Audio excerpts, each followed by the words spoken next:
Hi guys, and welcome back for a new Q&DI video from my side. And today I have something cool and colorful and simple for you, what everybody can do very simple and easily at home.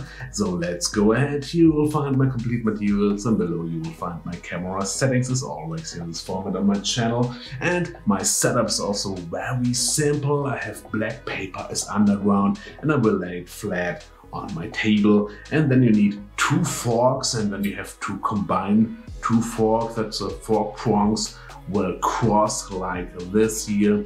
And of course you can do also complicated sculptures with forks or also with a knife, etc. if you like to, but the simple thing is only to cross the fork prongs like this here, and then you have to lay it flat on your black underground. And then you need only two RGB lights like this here, and if you don't have it, you can also use the torches, colorfuls in front.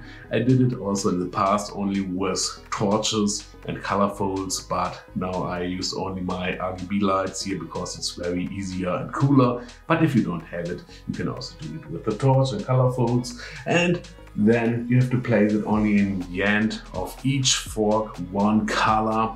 And the cool thing is that the fork prongs here in the center will be lighted in different colors. One side will be, for example, in green, and the other side will be, for example, in red. And I think the effect is very cool, especially in macro, but you don't need for this macro objective. You can also take your pictures with a smartphone or with another lens, but I really love the close looking with macro lens. And that's all for today, and now you can see my results, and I wish you a lot of fun with it, and I think we will see us in my next tutorial. Ciao!